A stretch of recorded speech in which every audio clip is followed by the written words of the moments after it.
Okay, fundraising part 2. So timaona zakhaidene na Mulungu.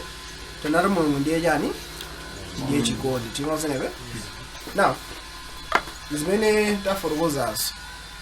Anthu ena mwina atakhala zovuta. Eti? Ndi chifukwa chani Mulungu chipangano chakale siwamona ngati iye ndiye wachikondi. Chifana ndikukumba naye kuchechi naye nena afusa ntana kuti okay ndi angati ndakhale kuyo wati Yesu Kristu nikamwita noti abwere aliyesana peza mani ndiroki ndangati ku holo nosopano tingamwita ni Mulungu abwere akhale pakati pathu ku hole no holo khale ayi tinazonebe anare mwida Yesu ntakuwena Mulungu ekhande ayi singatani. So anambira amatenga yonje namanana Mulungu ndamene afuna arani apulumuse. So amatenga Yesu Kristu ndamene afuna apulumuse. Mwana Mulungu ende amene afuna arani awaphe nosopana ndimazenebe mkangana Mulungu afuna awaphe amalizepo basi. Mwana Mulungu ndeli atamaneka aenda afira anthu akukene zimakhala ngati choncho timazenebe mwana tifuna tone kuti zinthu zizikuyenda motani. Now, pali amateno ariyani justice nchiyani ya chilungamo chinaira nano munthu waja chipaso cha atani aphedwe chilungamo icho ndichiticho imeyo wona ndade alamulo linanena nano munthu atani aphedwe basi ndeli Mulungu anafuna apeze njira ina kuti atani atipulumutse. Kono chene imene chinachitika ni muideni ndi chani zonse zimene ndafotokoza ziwiri zonse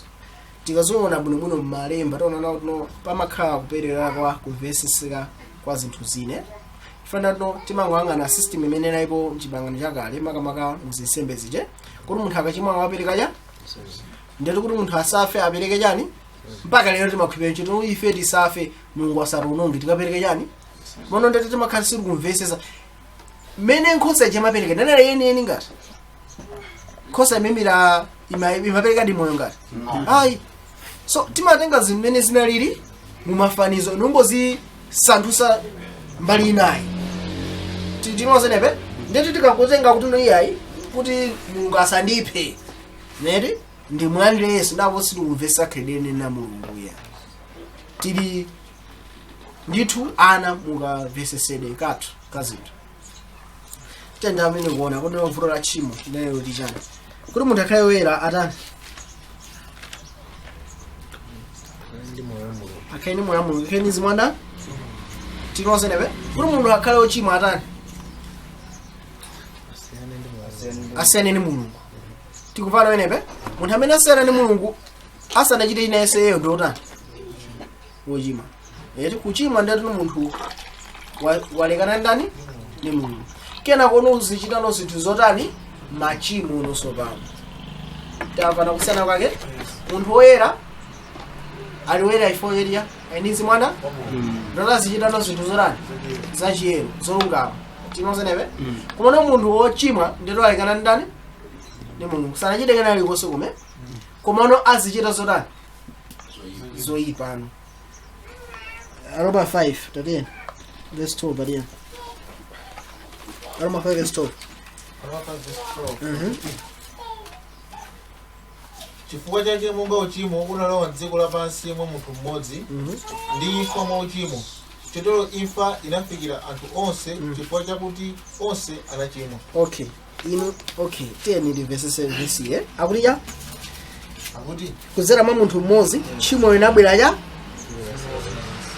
tchimo yake munthu mmodzi yake kuti Adamu chifukwa chino chinthu chimene Adamu anachita ati tchimo linabwera kwa ndani inu ndine tinadya nawo chitengo changa koma atati tchimo linabwera kwa ndani kwa tonse apa kuti chifukwa tonse tatani tachimwa inu ndine ndadya chipatso changati koma ati tonse tatani osati kuti ukabatekena woza chimwe kana kwa imfa ibwera iyayi akunena kuti kudzera kwa munthu mmodzi imfa atani chifukwa cha uchimo anthu onse atani machitana ndene chonchi tikambakamba za uchimo eti tikamaona mu system ya zisembe, system yene Mulungu anayika kuti amphunzitsa anthu za kubwera kwa Yesu, kuti ukachimwa ndeto waphwanya mlanda basi tinozene kumana tikabwera pathu tiona na tunonkhani imeneyo ndiona kumano sichiona chose chimene chikupangisa munthu akhale ura uphwanya mlama Mulungu ndati munthu walekana ndi mzimu wa Mulungu. Tinozene ndiye apa Paulo wangofotokoza zimene tiona bwinobwino kuti nkhani yange imeneyi kenda kuno pamene ineyo ndili ndi malo munda ndagwisa munda ucha ndilibe kanthu ndamazira ndawononga ndazononga ine ndekha kamene ndi ananga ine ngandili pa usiwa anaso ali pachani chifukwa munthu mmodzi amene ali ineyo ndawononga cha chuma.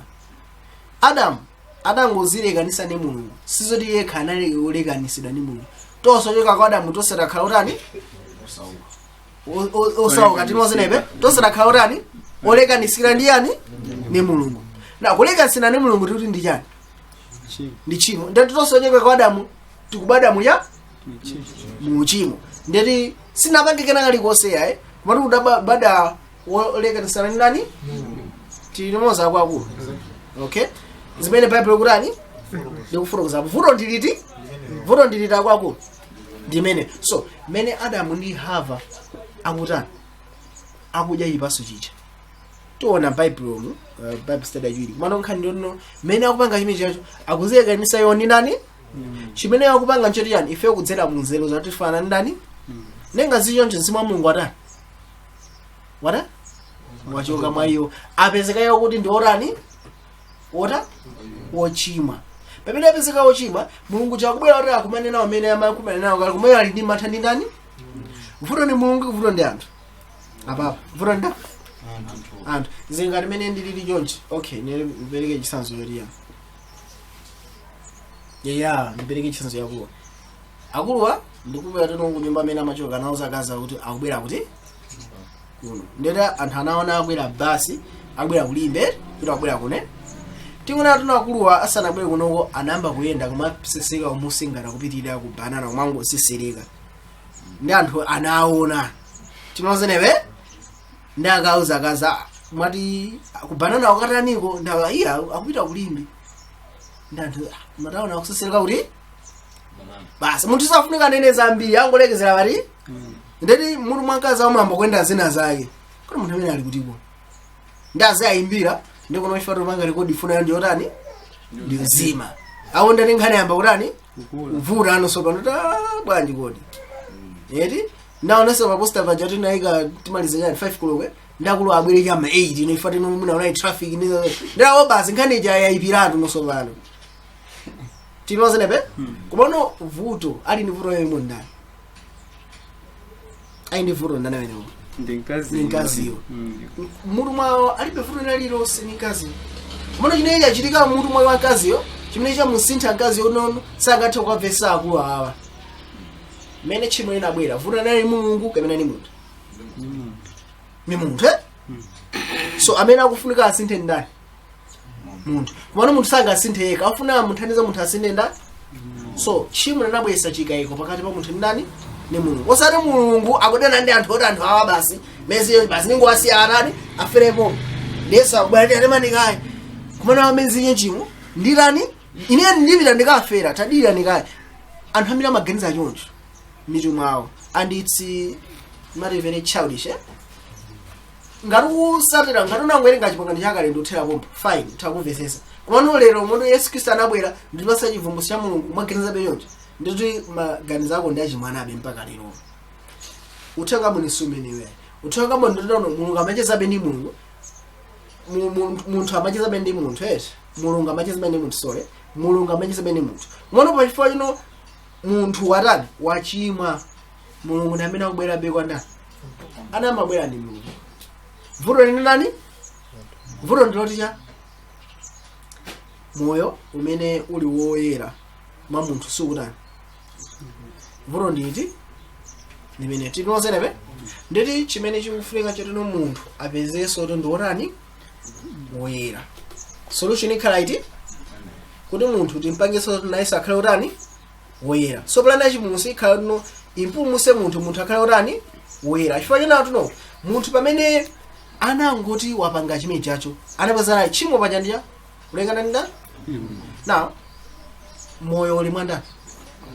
ndi pamene uli muchimo uliso mu moyo ngati uli muja so palibe panaibe puchina chimene dai munthu achimwa kena kono afe iya nkhani iwe walekana ndi mulungu wayamba kale kuti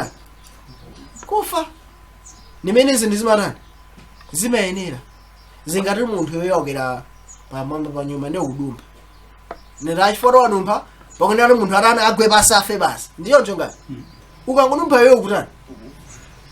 tinozenepe so munthu pamene wachimwa walekana nda mwa mulungu mwiza yani moyo mbuyesa ya chiyero so munthu wazilekanisa ye kuchiyero wazilekanisa ye ndiya ndi moyo munthu ali ndi chimo walekana ndi mulungu komanso pamule pa chimo chimene chibwera ndi chimo ndi yani imfa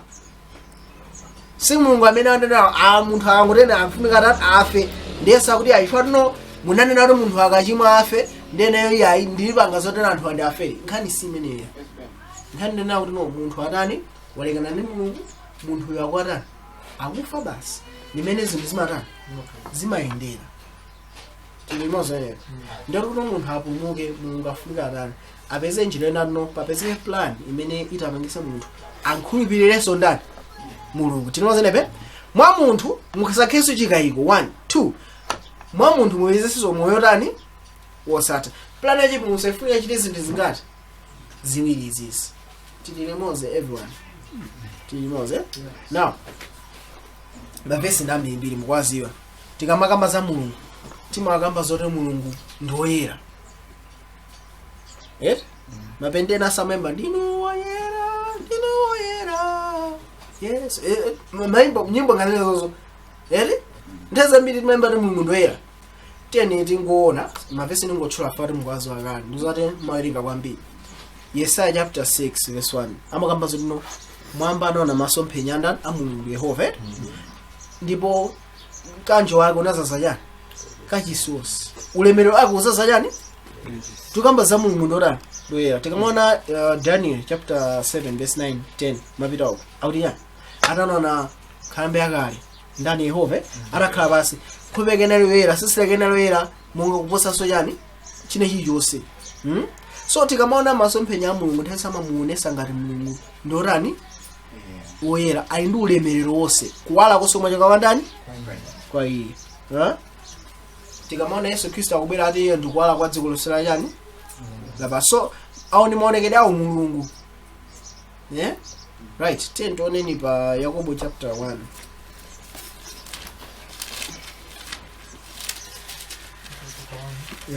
let's see mlengende baleze okay Yakobo chapter 1 amakamba za mulungu kuti ndi mulungu Yakobo 1 verse 17 ariya 17 verse 17 akuti mphaso iliyonse yabwino ndi chinenko chilichonse cha ngwiro zichokera kumwamba zotsika kwa Atate wa maoniko amene alibe chisanduliko kapena nthuzi wachitembenukiro mulungu ndi Atate wacha wa maoniko ndori ya kuwala tikamakamba za kuwala ndio tokamba za ndani za mulungu tikupana wenepe right so kuwala kumene kuka kamba za mphaso zabwino zimeweka kwa ndani kwa mulungu so ubwino onse umene umacheka kwa mulungu akufananiza yo ndi yani kuwala tinoze nepe right tatiyeni tipite ku 1 Timothy chapter 6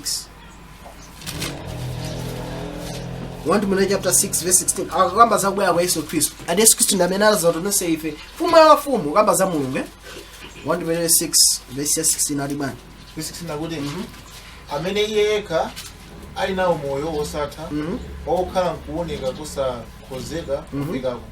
amene munthu sanamuona kapena sakhoza kumuona kwa iye kukhale ulemu ndi mphamvu yosatha tavana wenepe ati yekhala ndi moyo tani amakhala mukuunika kumene munthu sangatani sangafikireko tinoze nepe akamba za ndani za mulungu so tikamona za mulungu ndi wabwino zonse zima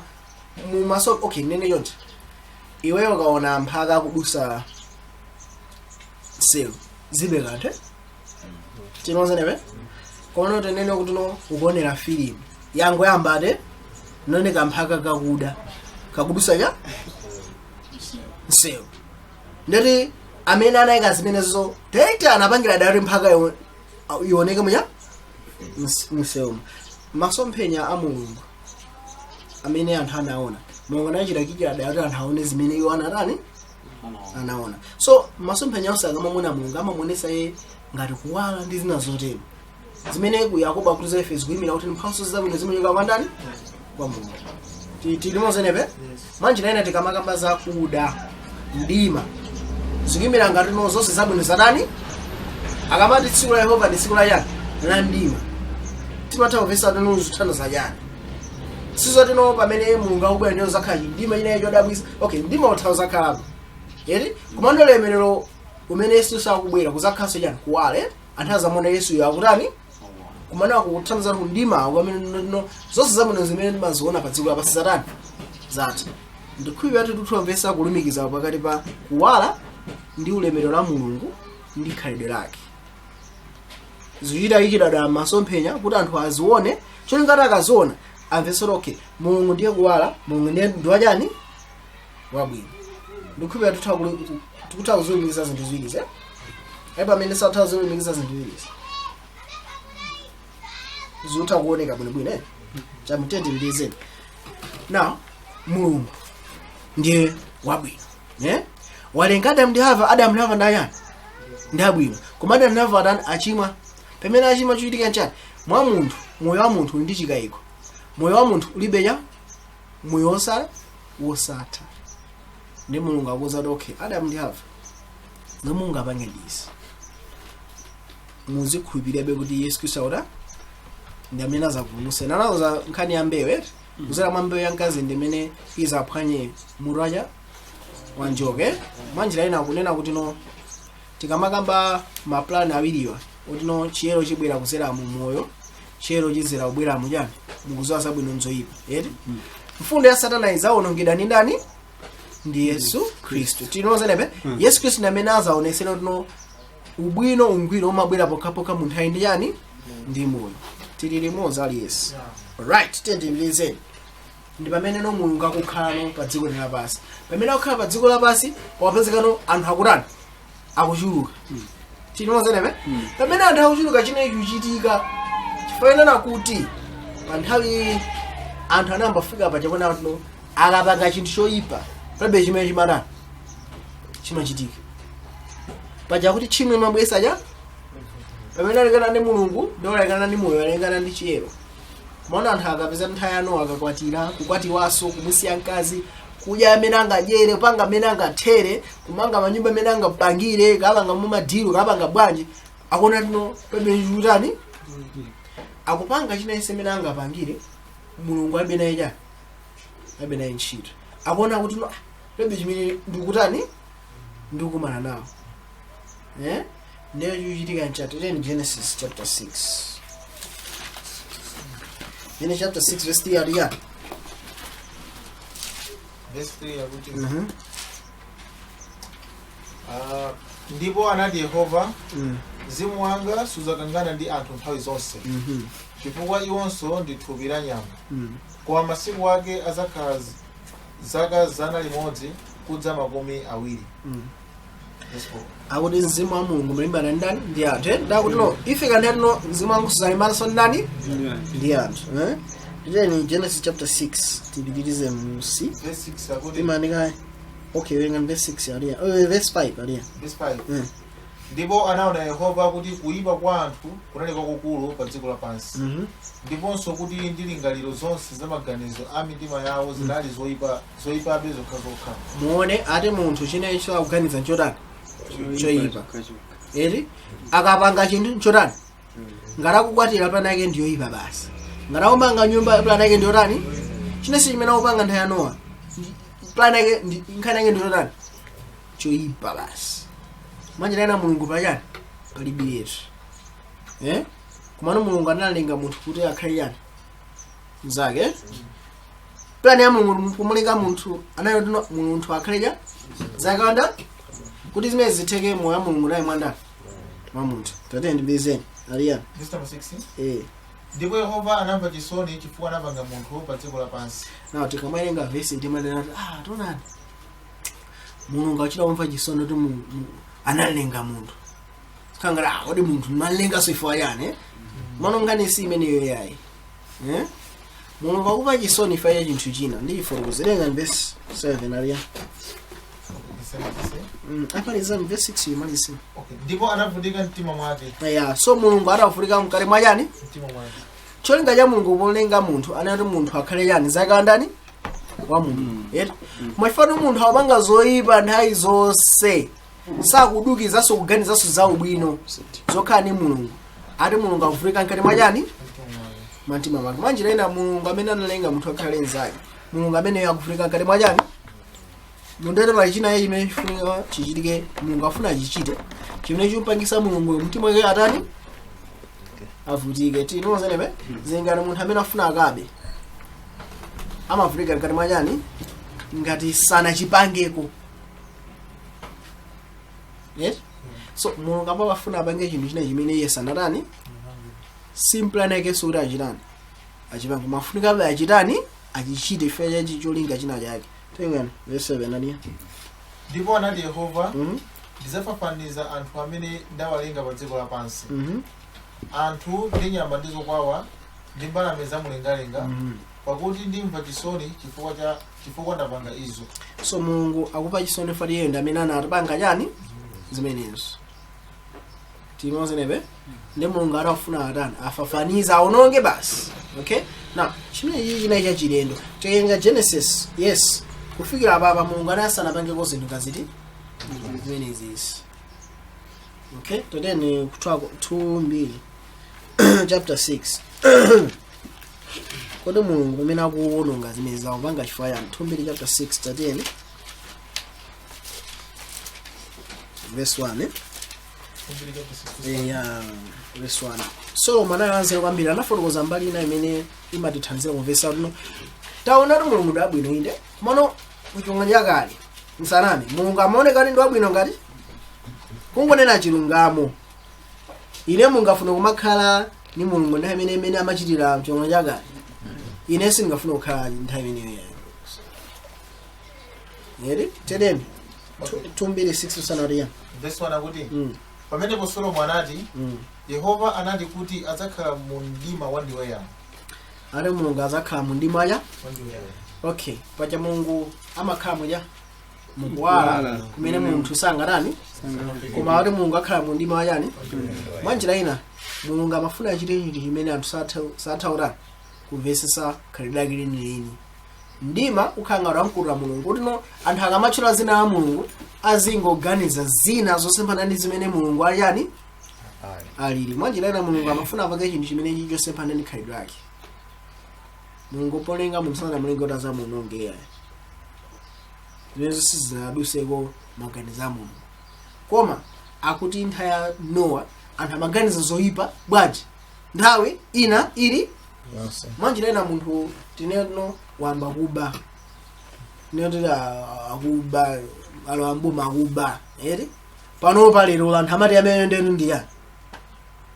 chenye maramati ndole kungola mboma ndeti ukuba basi ukaba ndeti wewe wachita bwino kwambiri pano pamene zimakhala atu njonjoro anthu amene ana ndi big man amaboma kuchira uchemerera chonje ngati nonza bwino tinozenepe so pano pa ukala mboma ukuba zili bwino anthu samakhala pano pa corruption kamene kupanga zinthu zote zachipupa anthu samazilenga ndi vuto nayo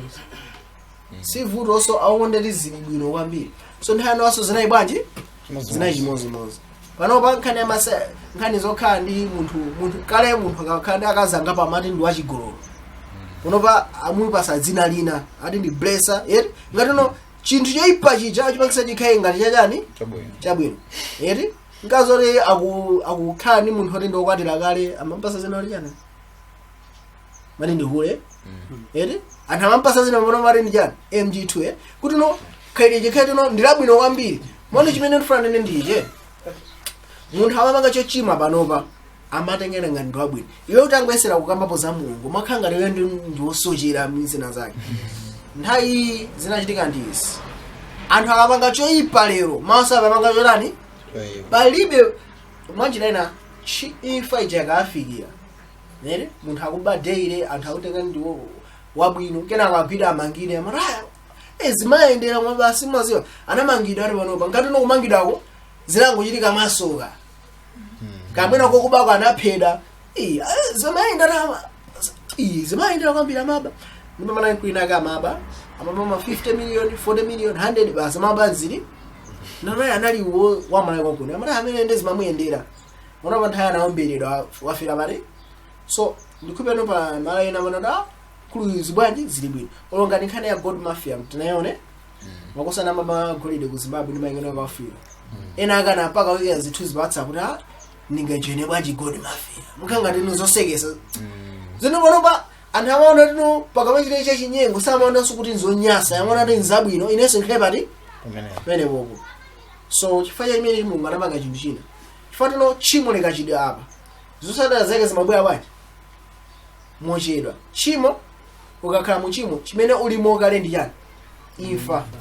once uli muchimo uli mujani muimfa basi tinozenepe komana anthu samazindikira ziti fatano imfa ija ikati abwera anthu samalumiza imfa ija ndi chani ndi Mulungu zimene apanga izi anapanga chinthu chinecho tino iyeyo Mulungu sadikira tino imfa ija ibwere kuko tinozenepe chimene Mulungu anapange malo moti Mulungu mapajana ndi atatu achani mawu maunike tikamanga maza Mulungu tikamba za atatu athu basi nthane ndili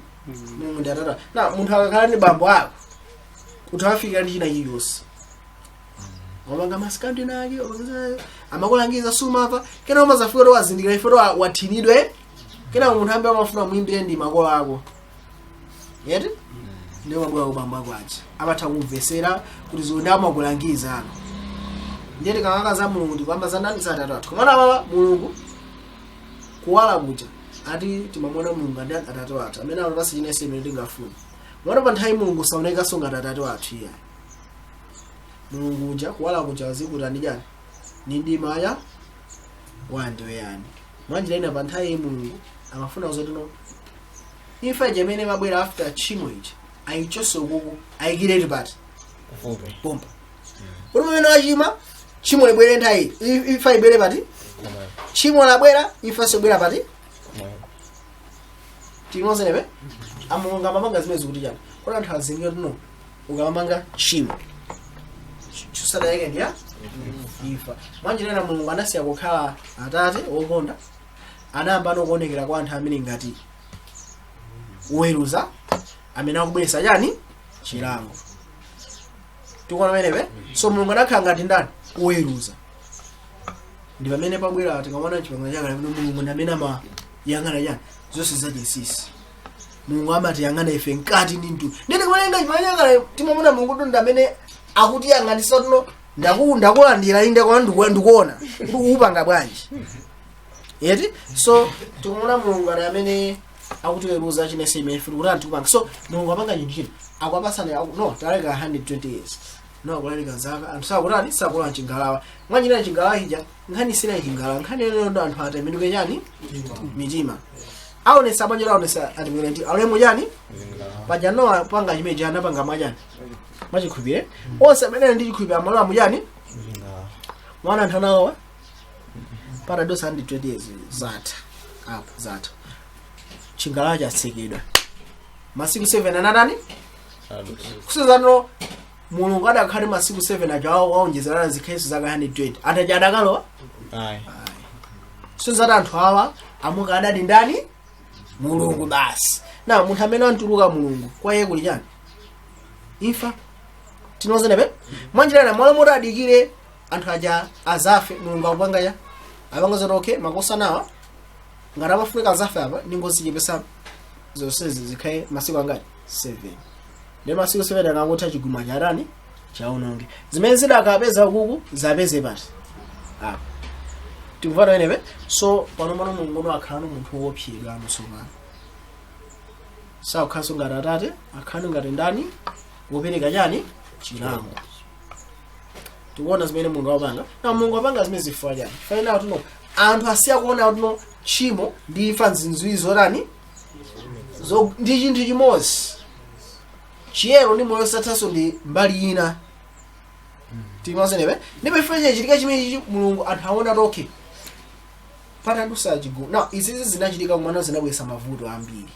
Vuto loyamba anthu anamaona vuto ndi mulungu siwo uyayi takubaya Nimrod Babeli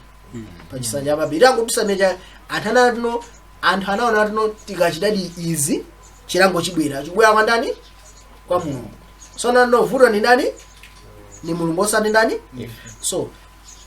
approach imene ya mulungu adabwesa vuto imene tino vuto anthu amaona ndi ndani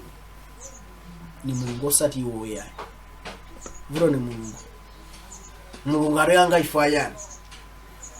Tikuona menebe. So anthu amaona vuto ni mulungu ndati anthu anamba udana ndi ndani ndi mulungu uja. Okay, part 1 inali imene. Now part 2 zinabweresanso mavuto ena onena kuti anthu anano okay pali vuto timoze nebe. Now vuto la thuli ndetino anana vuto ndi nani ndiwo akutani akuchimwa ndipo vuto vuto ndife ndetino tufunga tichite zimene mulungu akutani akufuna siyonje. Ndipo fere pana bwano nkhani yono kupulumutsa zera mwanyana mantchito zanda zako ndete ni vuto lena imene ifata munthu mwayeka alibe chabwino. Ndipo mafunika abwera anthu a gulu lachitatu amene mafunika azilika tino pali yani vuto akazilika vuto onenso tino vuto ndi nani ndiwo komano sangazitani sangazisite afunika ndani mulungu awata awasinte. Ne mulungu amafuna anthu amene ali pa namba ya 3. Yes. So taona gulu la anthu oyamba amene amona tino vuto ni mulungu ngati pasanja babu ndere ndonena anthu a gulu number 2 amene amona okay vuto ili apo ndina kuti no vuto ndi fail ndeti ndichite ni zachani zabwino. Tone gulu number 2 ndene ku Exodus chapter 20. So Exodus 20 mulungu apasanya malamulo 10 na malamulo 10 wa neri bai system yachi ya mulungu ayibwisa chifukwa yani. Okay, nene uri yani mulo okay mara munomo zoyirika njani mara okay malamulo amisongo rwaze okay malamulo amisongo ananena kuti no munthu alese sala yake 50,000 kusika musa asama mpenge yani. So okay chinoze nabe makampani anamba kuvomera zazidi sawa pereka so sonko kuti kuboma tikuona nebe. Now anapanga zona kuno ayikera mwana kuti no makampani asiye kupereka sonko kuboma makampani asiyadi kupereka sonko kuya kuboma tinoze nebe. Now ndifuse now lamulo lilo tino company ikapanga chuma zipereka sonko kuboma makampani amaifuna samaifuna palibe munthu abizi amafunika apereke ya komano amapereka sonko ifika chotija lamulo lokumusinda munthu utazipereka sonko kapena akukakamizika ankhala sakufuna. So lamulo simansintha munthu timoze lamulo sikusinda naye lamulo likidwa chifukwa munthu afunika akakamizidwe osati ifata munthu ndo abwino tilimoze. Okay tele ndipiteni kunje kuti motel pepani tibweleraso ku 1 Timothy chapter 1 verse 9. Kodi mulungu akwapasiranji system ya chilamulo imene chifukwa 1 Timothy 1 verse 9 tiyambire verse 8 ko ali bwana 1 verse 8 tiyambire verse 8 ali ya verse 8 akuti mlawira moto iya 1 Timothy chapter 1 verse 8 1 Timothy 1 verse 8 akuti koma mudzi wakuti lamulo ndilabwino ngati munthu achita nalo monga mwa lamulo. Tapona menepe lamulo ndilabwino monga achita nalo monga mwachani na kuchita nalo lamulo monga mwa lamulo ndikuti chani verse 9 ali yani verse 9 akuti podziwa ichi kuti lamulo siliyikika kwa munthu wolungama amene ipomba lamulo simayikika chifukwa kwa munthu orani ndifusena akalimba tosakodza apa ndikuti cha anthu amara ndi akulembera lamulo kwa anthu amene amakoza pati inuyo ngati muli ndi gali munthu mwenda menepo lamulo silanda iniyo ngatiso simumakoza pa chile mumanyasida nazo lamulo sila ndani koma akuchita kwa anthu amene amakoza pati so anthu adakhali ndi olungama mulungu sadakapasaso chani lamulo tinozenepe tateni tapeza ingoyambiranso koma podziwa ichi kuti lamulo siliyikika kwa munthu olungama koma kwa osaweruzika ndi osamvera lamulo osapembeza ndi ochimwa osalemekeza ndi anyozo akupha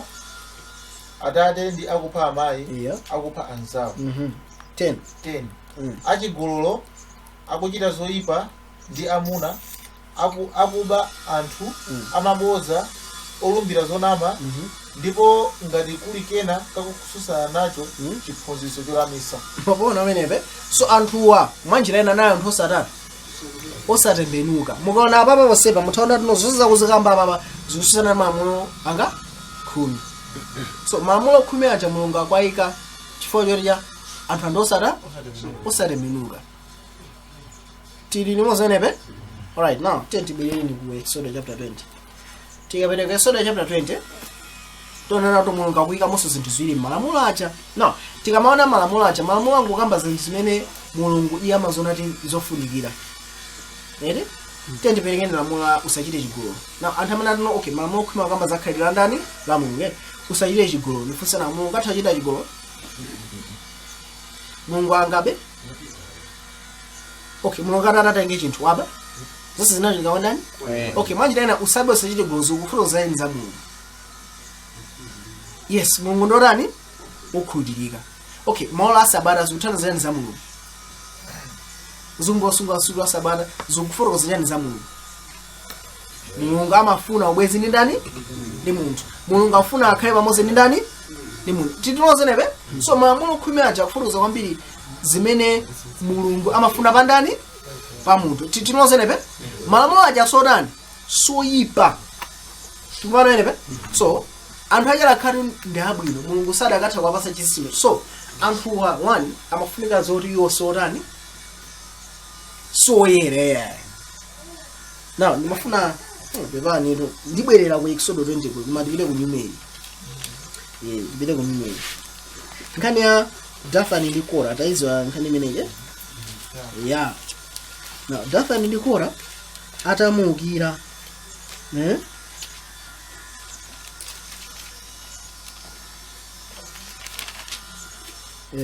kodi nkhani imeneyi baya Numeri chapter 15 okay kanga ni 16 mafuna exact verse 16 ni verse ya okay no mafuna fundo yenu ana muzatino Mose and Hosan for year mafuna ni bada when all the congregation is holy tanga ni 16 verse 2 Numeri 16 verse 2 ya ndipo anauka pamaso pa Mose pamodzi ndi amuna mazana awiri makamu asanu ana Israeli ndiwo akalonga akhamulo oyitanidwa amsonkhano amuna omveka tieni ndipo anasonkhana mosusana pa Mose ndi Aaroni nanena nawo mukula mphamvu ino pakuti khamulo lonse lopatulika mawa pamenepe akuti Mose ndi Aaroni mukula chani mphamvu khamulo lonse ndilotani muchizungati khamulo lonse ndilotani ndiloyera mwanjira anthu amanguvesa okay ife mulungu atichosa kuti kwa Igupto fatadabwera kunoko mwanjira inenso ife ndifotani oyera tapona pamenepe mwanjira anthu asamavesa no chimo ndimene wapangisa akhala anthu otani odisika amanguvesa no aitachoka ku Egypt basi ndife anthu otani oyera tikufana pamenepe so anthu amutu mwa chimene ndoti yo pamene atuluka ku kapolo yo basi ndotani oyera basi samavisa ndi chibadwire chawo chimwa tikuona mene anthu amaganizire amakhupa nkona mulungu atapasama mokhwimana nawo tichani chinese chimene mulungu anena ife titani so amakhupa ndi anthu otani oyera koma ndo lamulo lipile wa munthu amene ali otani wochimwa akhala ochimwa ndipanga zinthu ziwiri lamulo lipanga zinthu ziwiri tiona kuziro tikamweza tiona ndatuno lamulo lipanga zinthu choyamba ndikupangisa munthu jazoti iyo ndi otani wochimwa munthu amene akozera pakhoma akhupira ndi kukozera pakhoma koyipa akhupira ndi kwabwino nangatele tube konti anakuzera sobata akuza manya pakhoma tinoze nebe koma mukangolemba kuti osakoza apa akozabe kumazati apa ndikutani ndikulakwisa akakomana ndi china yakazoroke ngati andigwira anthu andigwira ifene ndalakwisa chani lamulo at least atha kuvomeza riyo anatani analakwisa tikumana amene lamulo likugwirire wani kumbekesa munthu azoti iyo ndiotani ndiochimwa tili limodzi akuluakulu komanso chachiwiri lamulo zimene ikupanga ikungonesa khalidwe amene lakhalidwe la munthu amene walitani walipereka tili limodzi akuluakulu okay ndingopereka chisanzo ichi ndikuti kusunga lamuloko ndelo anjana ndi munthu ndingopereka chisanzo ichi akulu enu sumakonda anthu akawaona azingokuwa edi sumakonda soda anthu azikumeya ni makulu ulazikukoka ni ndevu edi nene ndabwera muno ndamba kukuwa ndi mzamu msamakulu nonara medizina zamenya makulu msamenye yani mwaika malamulo awire kana ndambe kukoka ni ndevu akulu mezo zaya teme ndapesesa basi nakokhala ndakulu akubwera ndingofika osakuwa sokumane ndibisene na amene ndazata osakuwa sakugende basi mwanjira ine sifa avumia zimezo asanduka zawa mesa sakuwa ndio asanduka zawa chifanya palibe ya bwenzi tinoze nebe so anthu amona mulungu ndiopya ali mupiri chine sibi mulungu anene ife titani tichita mwanjira ena kuzera mwanchito zawo asa azenereza okha maso ndani nkhani sinalizi mwana mulungu anapereka mamulo kuti amvese kuti mulungu amene akupembeza ndo amaganiza motani tinoze nebe 1 2 kuti azengere ndo otani ndo chimwe fana adakayesera mamulo ake kwachita kumano zidakakanika adakazinga tinovuto no ndindani ndifunika moyo wina umene mulungu ekhalakata otani atawupereka tikumvana kwa akule tatene Exodus 20 verse 20 aliya ndipo Mose anati kwa anthu atathaure mulungu ndiopya Mose na mwanthu akulu ndifuse nawo iwe wapita kukafunsira mkazi wapita kwa bambo ako apita kubanja akalandinga mkazi akamfusi ndiyo zawo zazibamba mane sunkhani myankhuyise zamwankhwanyo mumuzani mangukonda bambo akamba kusa ko yiso ngobebera yani ndipeza wele ngobagaliza bwaji basi tezo mungu zile baba mbako olunkazi aona akuluwa mina sali serious timozebe anthu anga atanalo oyera samafika muzo limusa apite akankhani mulungu amfuka rose amvere kwa ndani kwa mulungu tikumvana amene zokhalire so anthu aonale Mose mulungu akankhule iweyo ndiwe uri ankhule ndani mwanjira ina iwo ndi mulungu ali pachati patali tikumvana enebe right ne mulungu amafuna iwo amvesesa kuti iwo ndi anthu otani ochimwa tatenga Exodus 20 verse 20 aliyani Mose bwayankha aliyani akuti musaope pakuti mulungu wadza kukwesani ndi kuti kumuopa iye kukhale pamaso panu kuti musachimwe mulungu akuti no malamulo pamene waberesa mulungu akuti no musaope kuti mungamuthawe mwana muope kuti mumpasa uleme kuti musatani musachimwe ndi anthu aja akafuna kuyesera kuti kuchita malamulo ake apezera akutani akuchimwa pamene pabwano system ina ni amalamulo amene akuatcha chani zisembe za amapereka ndi munthu ota amene avomeza lendo otani mwanjira ena zimalosera Yesu Kristo amene ali mwana wa chani wankhosa tili mozenebe so pamene pabwera zisembe zija kuti no anthu amvesese uphungu ndi uthenga wa chani wachipulumutso tikuona amene mulungu akuchitire kona mulungu achita uzatira anthu ena apa ndokanika anthu ena awo ontati ndawafurukuza malamulo a mulungu ndapasa uthenga wa chipulumutso samva anthu amene atayikire chani anayikirano pamene amayikirano malamulo amati malembo ndi mwayiluso kuti diso kudiso eti iweyo waba suna achite mokhulupirika upabweza onjezere zimene zinayi okay ndifusena ineyo ndikumamuwe makolo anga nditenga nditusa kunja ndandigende no kwambiri ambe undigena makolo anga kena gulose yetani mpaka ndife system yene ndi anthu ndolungama kapena anthu ochimwa anthu ochimwa fati ni munthu ochimwa yekha amene ungampange zimene zonse okay inene maphunzise so mwana amuzeri akhajete kena kwa Yesu kinkuiba ambasuku yankhula ira akhajete ambas now ndikapanda uyu ndamufinya namudina ena usazibanga ziti mwezi ndenezo mna wanza tayimirira ayi ai usabange zimezo tabwa usabange zimezo mkhobe yangu tabwera ayi maomba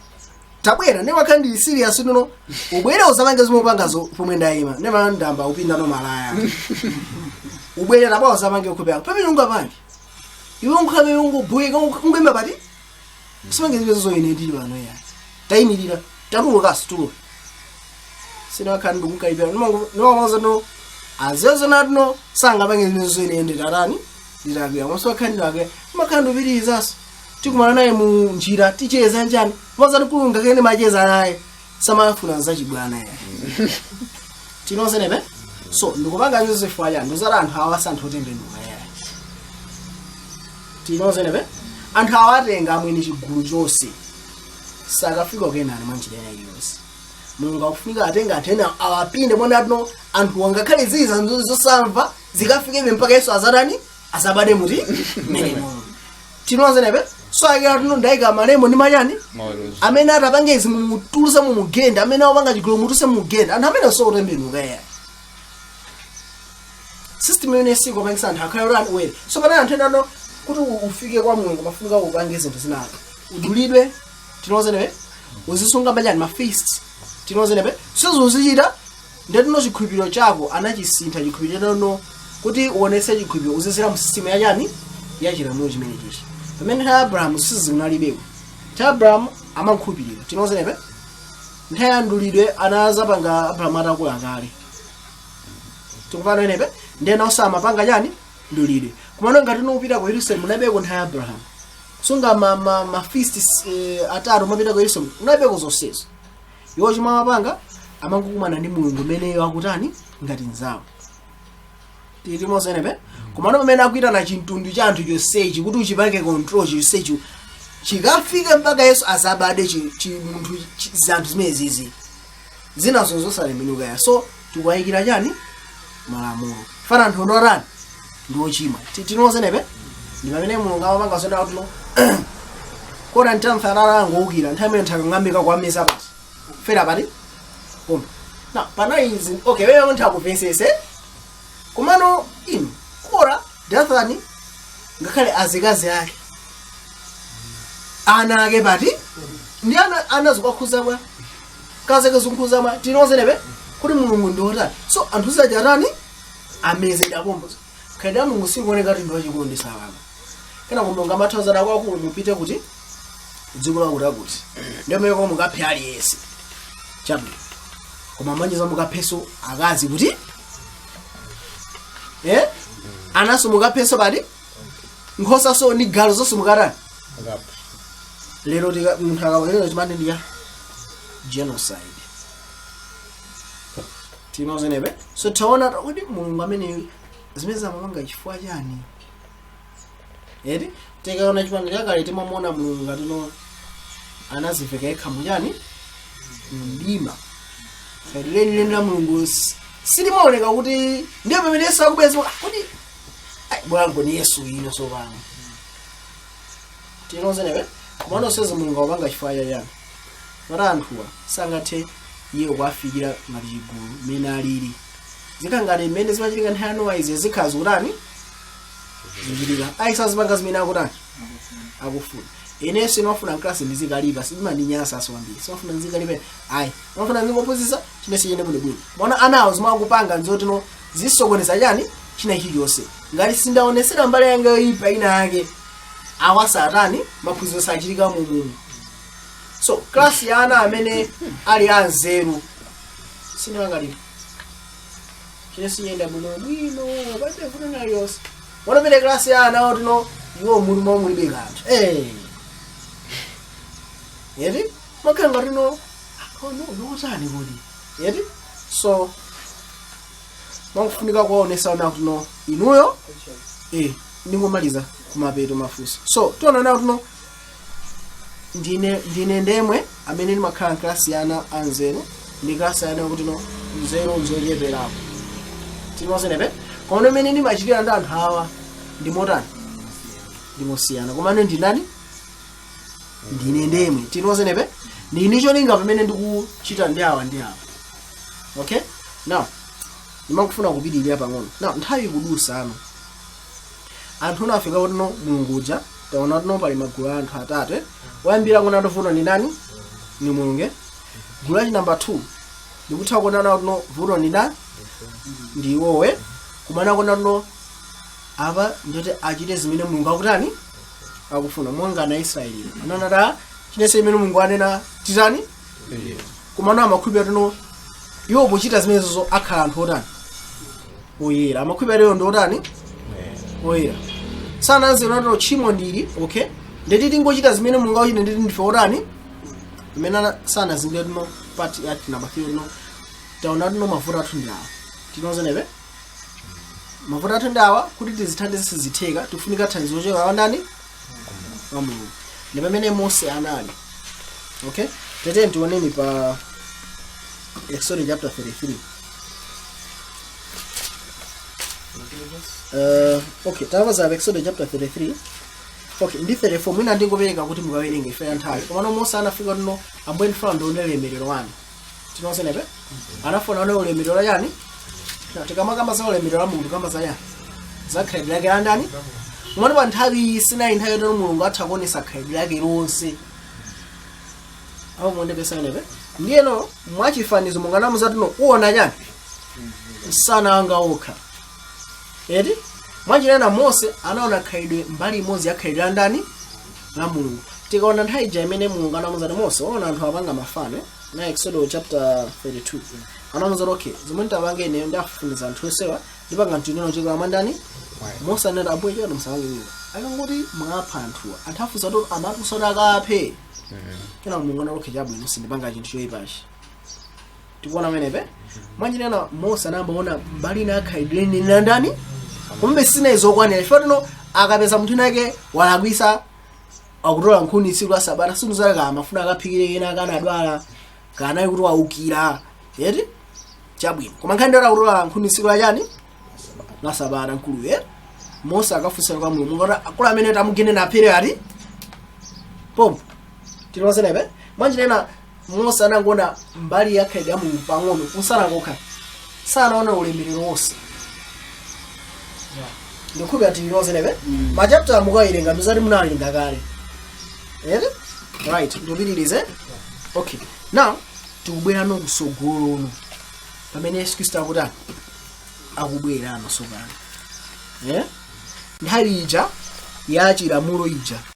yasalono kuti tani ikhenga ndipangida chani lifted alright ateni ku Agalatia chapter 4 verse 4 Agalatia 4 verse 4 atiya Agalatia 4 verse 14 akuti koma pokwanirira nthawi mulungu anatuma mwana wake obadwa ndi mkazi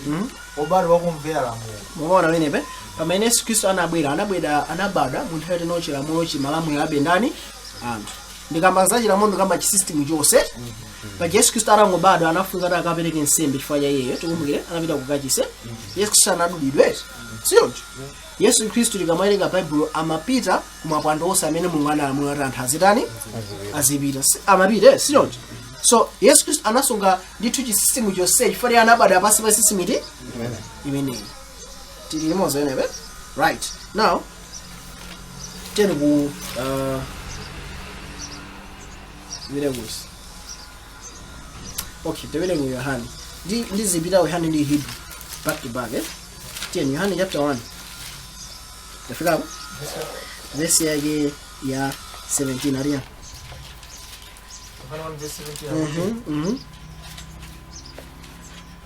chifukwa chilamulo chinapasidwa mwa Mose chisomo ndi choonadi zinadza mwa Yesu Kristo now choonadi opposite yake ndiya boza tanzo mnagazi koma no Bible choonadi opposite yake simakhala boza nthawi yonse yes simundu kubilia okay ndindika toika galimoto ya toyi tinoze nebe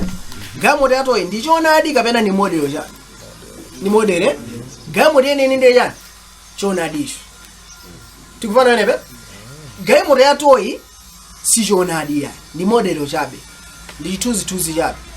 Okay, for example galimoto yatoyi ili ni matayala ngati 4 galimoto yeneni choonadi ni matayala ngati 4 galimoto yatoyi ili ni mawinde galimoto yeneni ndi yani mawinde. So pamakhala zina zofanana pakati pa chithunzithunzi ndi chenichenichi pamakhala zofanana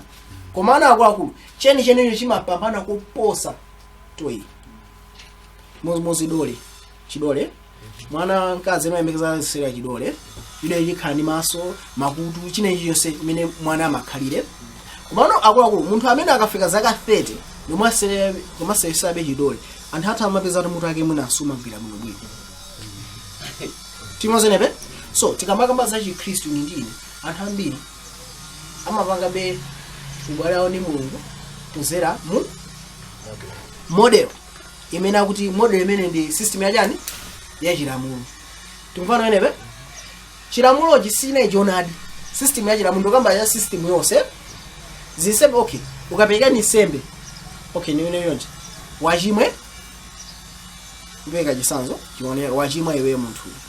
ere pamene wachimwa kuti mulungu akukhululukira mafunika ota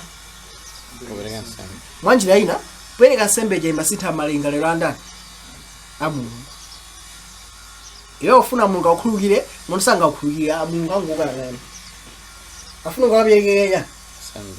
sembe. So chimene chakuti muchitenga ndibwesa yona yani chasopano copy and paste kuona ndicho chimene zilili tinozene. So pali zinthu zambiri zimene zinali ku system iyi tinangozitenga swezi janduzika kuti ukuku. Okay, now galimoto yatoyi imakhala ndi engine ngati galimoto yenene imakhala chani mwana wene amafuna mwana wa chidole amafunika kudya ngati mwana wene amatani amadya amafunika chisamaliro. So tangotenga system iyi imene mulungu anakuipasa ngati chifanizo ndi umaitenga ngati no yeni ndikubwesa sombali naye ndi mulungu akuti ya ntaya message imeje si cheni imeje na system ayani yaja yachilamulo yoti kuphunzitsa malamulo khumi wapereka kuti ya akwapereka kuti yani malamulo khumi anthu akazingati iyo ndotani wochima wani tinozenepe akupereka system ya zisembe kuti ya anthu akaphunzitse uthenga wajani wabwino chikuru tukona wenepe na kwa anthu amene sangathe kusinthika eri kumabende a Yuda akwapasa chani masajos maolembo ndi yani mayeruze kuti sobe anthu akhalebe pamtendere ifanira tuno sakwanesa wakafika kuti kukenani. Okay, panayi malamulo ena amene amateteza ana amasiye azimana ana amasiye eri panayi malamulo ena amateteza anthu otino angobwera achiyendo pakati pawo tinozenepe zilimizo mulungu amafunika azika bifane panayi anthu ena yake tuno mitima yonse yotani siyotembenuka basi aike zimenezo komando zimene sizokwanira yayi aike paso mwayiruzo ake. Ukaphwanya lembo ili mwayiruzo ako ndi awo ukaphwanya lembo ili mwayiruzo ako ndati cholinga kuti no at least anthu aja moyo ukhale otani tikupana wenepe. So tikubwera nongu mitengo iwiri ija paja njira ya mulungu kuti munthu akakhale woyera ndi inji munthu akakhale ndi moyo wa ndani wa mulungu. Kora system imene mulungu akugwiritsa ntchito ifana anthu asotani siotembenuka maboma anzi kulapasa amagwiritsa ntchito system imeneyo siyonje ayika constitution ayikaya malamulo ukaphwanyira malamulo ukayesera ndi yani oyiruza akupasa chani chigamulo tinozenepe. So akuti system inabwera ndi Mose eri mpulumutsi wene anabwera amene ndani Yesu Kristo tinozenepe. Chisomo cheni chimene mulungu amachiphunzitsa ukuku chibwera kusema mandani mwa Yesu Kristo tinozenepe. Now cheni ndo nene authandiza verse 18 alia verse 18 alia verse 18 kulibe munthu anaona mulungu nthawi zonse mwana wobadwa yekha wakukhala pa chifuwa cha Atate iyeyu anafotokozera ati pebe amene munthu anaonapo ndani Mose sanaonepo mulungu Mose sanamuone okay. Yesaya chapter 6 sanamuone Yehova sanamuone anamuone andi akuthandizira nawo tiwerengesayo bwanji okay wena ndisafika okay koma nkhani imene ndifuna ndiye tikamakamba za zimene akufurukoza papa akufuna kufurukoza na kuti no okay mina ndikuyerenga service ndi iveka bwino tatene Hebrews chapter 1 tene Hebrews koma nkhani ndiyo no anthu amaona ndi masomphenya Yesaya anaona masomphenya a Yehova ali nkachisiwa chani Daniel anaona masomphenya ankhalamba chani yakale anthu anaona ndi masomphenya andani a Mulungu koma Bible kuti chani chifani palibe anamuona kwa Yehova Hebrews chapter 1 verse kama nditwani Odi. Kale Mulungu analankhula ndi makolo mwaneneri. Manenedwe ambiri ndi mosiyana-siyana. Koma pakutha pake pa masiku ano analankhula ndi ife ndi mwana amene anamuyika polowa nyumba wa zonse. Mwa Yesu analenga mayiko ndi amwamba omwe. Tapa pamenepe akuti chani akunena kuti kale Mulungu amankhula ndi anthu kuzera mwaja amankhula ndi anthu kuzera mwaja so ukafuna uvesi za Mulungu mafunika uzire mwanda ife zonse zimene timaziwa za Mulungu kuti paka pano anthu amachita mantha ndi Yehova mwana Yesu amana taanza bwino bwino zimene zinachitika ife tikumayerenga mabuku achani aneneri tinozenepe zoti Mulungu ndi woweruza ndipo awononga ndithu tikuziwa zimene kuzera mwandani mwane tinozenepe so zonsezi ndithu ni mbali imodzi ya ndani ya amene Mulungu anachita ndi anthu akuyenera chakale tinoza kwakule right koma kunena kuti panopa Mulungu akuyankhula kuzera mwa ife kuzera mwandani mwa mwana wake na anthu ambiri amazite imene zene chingata Jehova zoni samana dokhe nthawi kale Mulungu amayankhula kuzera mwandani mwanene mwaonomo unenelonso unathera pati adayankhula kuzera mwandani mwa Yesu Kristo koma zimene sizingakhale zoona ife Yesu Kristo atachoka panaiso anthu ena anali ndi mphatso ya uneneri ambirimbiri eti ananda nota mbambo jamani anaipo 7 as sigala skefa askive okay komanso panaiso Paulo anadno ndikufunisa no mphatso ya jani ya nini eti anthu analembaso Bible ma chomnyaka Yesu Kristo adapita kale kuti amene amalenga Bible amakhala ndi mzimu wajani kwa nini tinosenepe so si kwamba zimenezi kwamba nkhani kwamba ndilano tikaona zonse zimene anenerana nena tinosenepe zonse zimene Mulungu anachita kuzera maneno ndi kuyankhula zonse zija tikazika pamodzi ndikufananiza ndi zimene Yesu Kristo atachita akabwera baba ukuku zonse zimene Mulungu anachita ndi aneneri zili ngati no palibe apena anaonapo ndani Mulungu tinozenepe koma Yesu Kristo panobe koma Yesu Kristo amaonesera ndani zili ngati no ndipereka chisanzo ichi zili ngati no mambo vegetarian lero mwajankhwani malaki makaja fuso otendera basi mumarani makaja mabilinganyo nemukapire kwina kwake nde akakudyeseni chani nyama nkhobwe mukapeza sokulisoya mimuku mukapeza sokulitofu apo ndamba kutani kudyano pano pa tinozenepe zithunza tukose kusumaji umaja tinozenepe komano quality azakudya papa ili bwana ili mwamba kwambiri tukufana nepe so Mulungu amankhula ndi aneneri ngati yes tinoza nepe Mulungu amauza anene zochita inde komano tikaona zimene Mulungu anachita kuzera mwa Yesu Kristo zimene Yesu Kristo anachita ndi kupanga Mulungu anachita kuzera mwa Yesu Kristo zikuposa ndipo zikulemera kuposa zonse zimene zinachitika ndi aneneri bwanji mbuyo ndikukhulupirira tilimoza baba ne tilimoza kwako right tendivize pamene uno palibe munthu amene anaonapo ndani Mulungu koma Yesu Kristo amene anatani anafotokozera yet so pamene Yesu Kristo anali pa dziko lapansi anafotokozera bwanji za Mulungu. Let's summarize the clarification.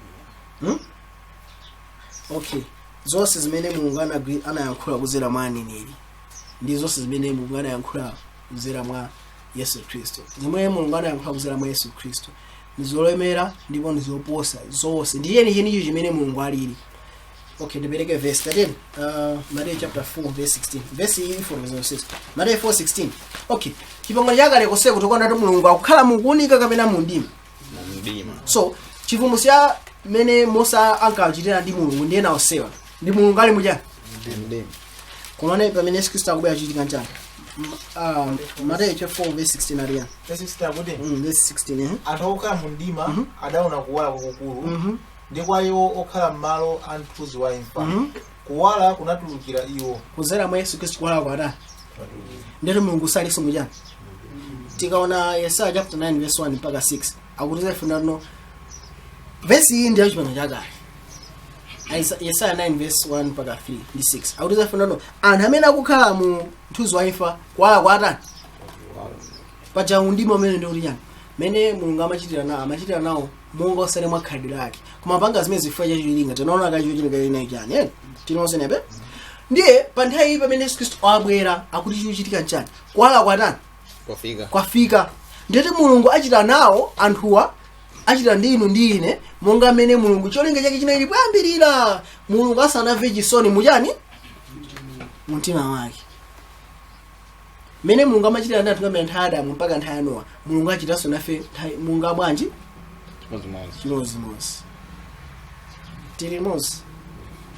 Okay, so apapa kuwala kwatani so kuzera mwa Yesu Khristu titaona no chimene mulungu akuyankhula ndichi ndipo tachigwera chinje ndi final cheni chimene mulungu alili tatiyeni pa 1 Yohane chapter 1 verse 1 1 Yohane 1 verse 1 verse 1 ariya chimene chinalipo kuyambira pachiyambi chimene tidachimva chimene tidachiona m'maso mwathu chimene tinachipenyerera ndipo manja athu adachigwira cha mawu amoyo. So akukambaza Yesu Khristu ni mawu ajani amoyo. Okay, teni alikuba ichi naye payani pachiyambe paja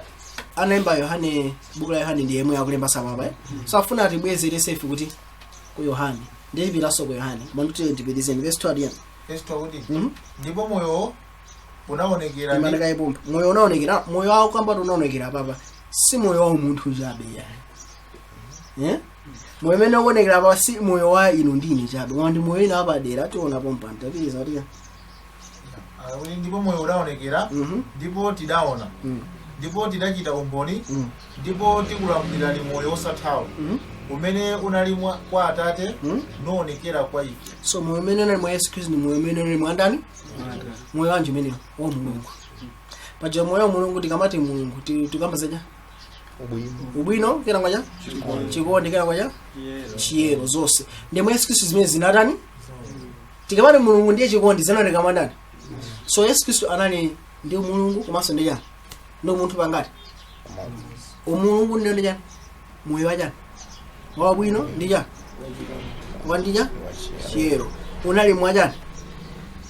mwa mulungu tinozenepe right 10 bilizana verse 3 verse 3 kuti chimene tinachiona ndipo tidachimva tikulalikira inunso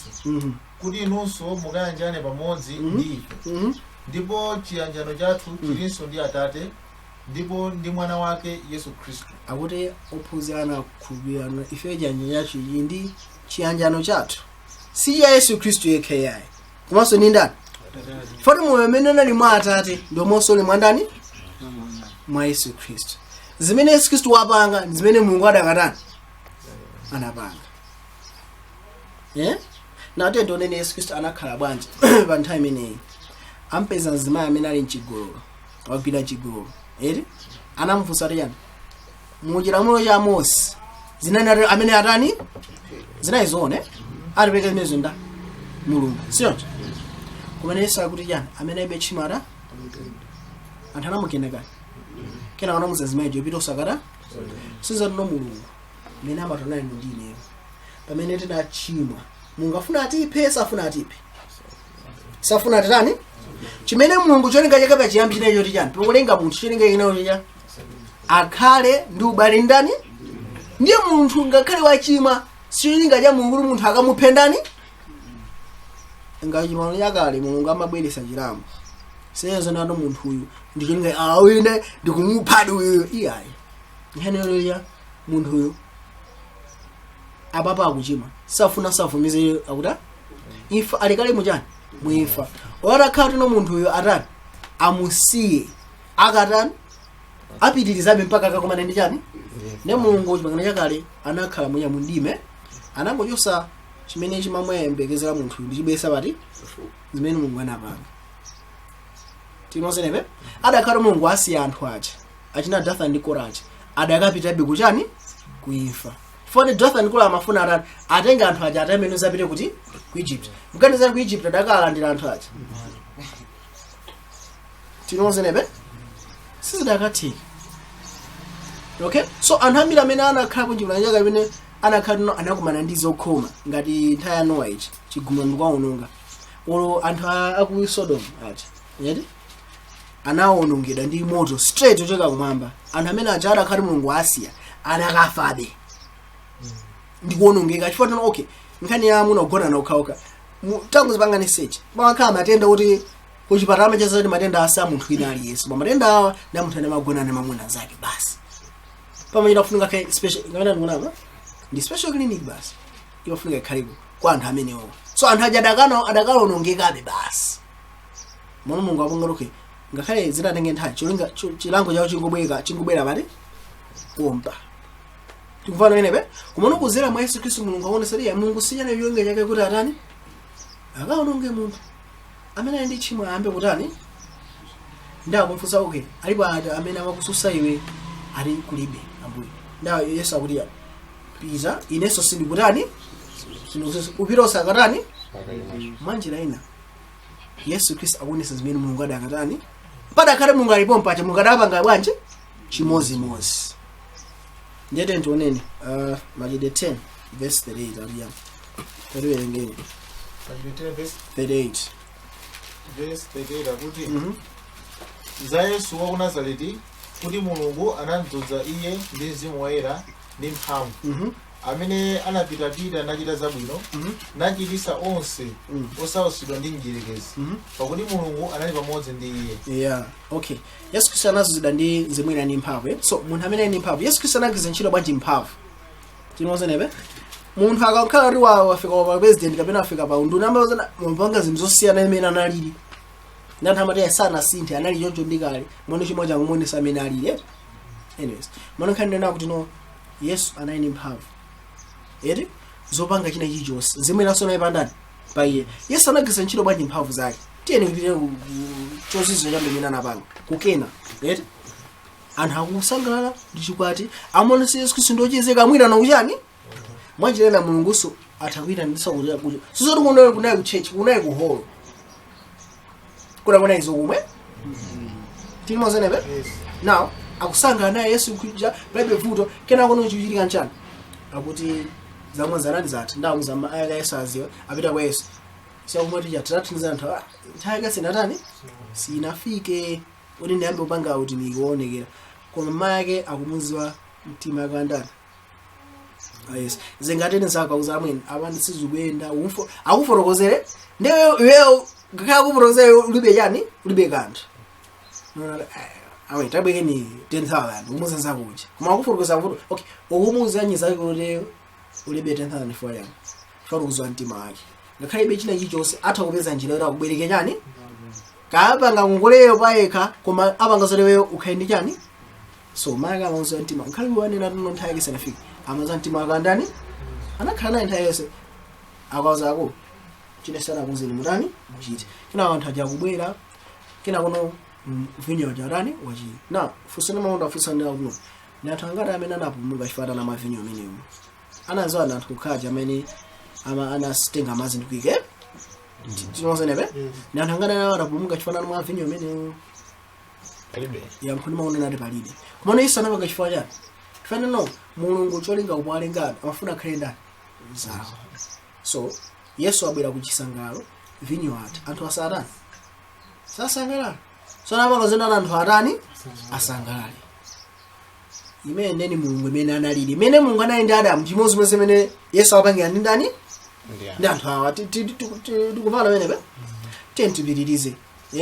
anthu ajaina ndi Yesu chiulendo yachitali ndafika pa chapotano atopa na ukaenda ulendo watu ali mapazi amada nthawi ya avala masibas masandoze ada zafika utino afika unyumba ako kasana apase mazi akhala bali Yesu akutenga mazi akuyika akuzimangira mchuno akwamano kusuka mapazi andani anthu amene atani ada kwambiri Yesu Kristo apanga ndi chifukwa choyera mapazi anthu adani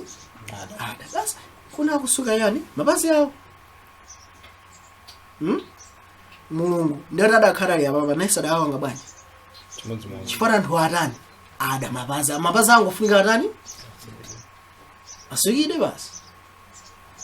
Okay, now tipirire nthawi ya mu Getsemani. Mu Getsemani chitika nchina tuno ifika tuno Petro akutenga mpeni kupanga defend Yesu. Yesu ali yabo tasiyane guys minutes. Yede ine nadzafaya wala lili ntafuna nthawi empangera mipi awo chechi na Yesu mano sikhelera nda langa bwese sakura kulola akatani akaperekedwe. Now tukumbwa nthawi ja Elijah kunabwera asikali kuti amunonga anapemphera moto wawo che akudusa ndaudusa mzinda wa Samariya amafuna akatuluke mbali naye nda anthu akaona no nkulu afuna akudusa apa akatuluke nda Samariya kuti abasi usazere kuno yani James ndi Yakobo akuyani ipemphero kwa Mulungu moto atentha anthu ati Yesu akuyani ako ine simuza mzimu umene kuyankhula zili manje nena si cholinga cha Mulungu akaononge ndani si plan ya ndani siba Mulungu so ajoncho yeye nkonaona atuno chilamo chinabwera mwandani koma chona adi ndi chisomerezera mwandani mwa Yesu Kristo palibe munthu amene anaonapo ndani koma mwana ende amene atani amufotokozera moyo umene mwa Yesu Kristo ni moyo umene uli ndi ndani ndi Atate pantanda paja chichitika nchani chichitika chinatuno Adamu anaozedwa natuno akamu chimwira Mulungu akhala ngati ndani Mulungu mono pantanda paja Yesu Kristo akonesa kuti no akangomvera Mulungu awarare afa satani sabwera kuti Yesu Kristo apanga chani Mulungu uchita motani mene Yesu Kristo akuti no ambuye Mulungu motani mandi anali yekha no hope no way out kuti Mulungu uchita chani mene Yesu Kristo akuti no manja manu lipena chani mzimu wanga akufa pamene Yesu Kristo akonesa kuti no Mulungu libe chani selfishness tinoze nebe so ine ndona kuno ngati mufuna mvese Mulungu ndotani Mulungu ndotani tione moyo andani wa Yesu Kristo ngati pano patufuna mvese no Mulungu achita nafe motani tione moyo andani wa Yesu Kristo chabwino titha kukamba za miliri isanu ndi ngati ndiwiri imene ili kuchani ili nkudza tukamba za mkwiyo wa ndani wa Mulungu chabwino ndifunse nawo inuyo mukulakwise muchipangano chakale zimatene Aaron ndi sister Miriam anamukira Mose khale nampitira pandani pa Miriam anazingirato alakwisa Mose anapemphera kena zinathe tinoze nepe mwanjirena zilango zimene Mulungu amachita mafuna anathaja atani aphunzirepe ndifunse nawo nthawi ya miliri anthu azakhala uno atha kuphunzira pekene kako mwanjirena ngati Mulungu ndamene akwafinya anthu ati miliri woyamba iwe ndere Mulungu aonesa khaidwe kuti ya ndi amene ali angaononge adani ake basi apa siza chipulumutso yayi so tikamakamba za miliri isanu ndi iwiri ndi nthawi imene Mulungu akonesa chani mkwiyo wake wonse ere now ndifunse nawo pa Yesu Kristo panaoneka mkwiyo wonse wa Mulungu tingenga mavesi okay tete ntione Roma chapter 10 ndikubya ndi okay nimafuna verse imene makamba zino Yesu Kristo anaona mkwiyo wa ndani wa Mulungu Roma chapter 10 kanga ndi 5 5 verse 9 aria Roma 5 verse 9 aria 5 verse 9 kuti ndipo tsono popeza inayesedwa olungama ndi mwazi wake makamaka ndithu tidzapulumuka mkwiyo wa Mulungu mwa iye. Okay manje nena kuzera mwa Yesu Kristo lupumuka mu mkwiyo wa ndani na mkwiyo wa Mulungu unaonekera patipo moyo wa Yesu Kristo bring this one bit anyways Roma 5 verse 8 tumeona tuno okay ni verse 9 akulia mkwiyo wa Mulungu tidzapulumutsidwa mkwiyo wake now tikaona mkwiyo wa Mulungu nyodia munthu kumulangiza sakusinthe tinoze nebe usadumphe pachisime pa munthu akuda akudumphe ne munthu uja gweramu unonso pano eti ndido monese mkwiyo wanga ndimuta ndimusiya Mulungu pantanda kuti Yesu Kristo afe asogolera pantanda kuti Yesu Kristo afe imfa ijo kuti ibwere paja imfa imabwera chifukwa cha tchimo okay then mafuna tuone let's just tatene kuona Korinto chapter ja wana Korinto chapter is it 2 talk Korinto chapter 5 verse 21 dia talk Korinto 5 verse 21 dia teninga Korinto 5 verse 21 akuti ameneyo sanadziwa uchimo anamnyesera uchimo m'malo mwathu kuti ife tikhale chilungamo cha Mulungu mwa iye. Mwanjira ina tchimo ndikulekana munthu nina Yesu anachita kucholekera china ichonse ngati aye mwana pantanda chitika nchani Yesu Kristo anasanduka tchimo m'malo mwanda ere na ngati akusanduka tchimo m'malo mwa ife chichitika nchani Mulungu anachita kumusiya adalanda Yesu Kristo pomusiya paja chichitika nchani ndikuti akuona mkwiyo wosowa ndani wa Mulungu. Okay, zilingana no Mulungu anasankha amusiye Yesu Kristo akhale pandani payeke chimene Adamu ndi Hava anachita olekana ndani ndiye no solution eno Adamu ndi Hava abwererenso pandani koma zimene sizimachitika pazoka ndiye mafunika pezeke munthu mmodzi amene analekana ndi Mulungu abwererenso pandani ndi Yesu Kristo yekha amene anachita zimenezi atakwanirisa kuchita zonse zabwino zolungama zonse mwake Mulungu anamusiya Yesu pamene Adamu ndi Hava analili atamuchimwa mja tinoza nebe ndiye atamusiya pamene Mulungu anatani anamupangisa Yesu Kristo akhale tchimo mwanjira ina Mulungu anamusiya Yesu Kristo payekha atamusiya Yesu Kristo payekha Mulungu sanamumverenso Yesu Kristo pamene Yesu Kristo amati no Mulungu wanga mwatitani ndi pa nthawi imene cheno anaona mkwiyo wosowa ndani wa Mulungu lero Mulungu anamusiya yekha kuti Mulungu satani salowererapo ndipo ife chimene Yesu Kristo anakhalabe kumvera Mulungu anatino mzimu wanga ndipereka kwa ndani ndanane munthu woyamba kuti adalekana ndi Mulungu anabwererabe kwa ndani ndipo ife chimene chife tikabatanso masomano tikulandira moyo wa Adamu achingati umene wobwera ndi ndani ni Mulungu. So pachifukwa chimene Yesu Kristo anali ngati wolekana ndi nani ni Mulungu ndiye pa nthawi imene anakumana ndi mkwiyo wosowa ndani wa Mulungu ndiye tikamakamba za miliri isanu ndi ngati ndi iwiri ndi pa nthawi imene Mulungu watani ndi pa nthawi imene Mulungu watani wasiya ndani anthu tinoza nepe pachifukwa tino wasiya anthu chichitika ndi chani chiya ndiyo miliri isanu ndi iwiri kugwera pandani panthu palibepo kuthandiza bwanji kuna kuliwonse ndingofotokoza just ngati kufotokoza pang'ono tikaona ma experimentations anthu amene akuchitira panopa amba kupangano ma mixtures a anthu ndi zinyama sunkhube ngati mwazionako zimenezo amatha kusakaniza munthu DNA ya munthu tika muchinyama ndi mwachipanga mwachikulise zimenezo zomachitika so tikaona 7 nkhani ya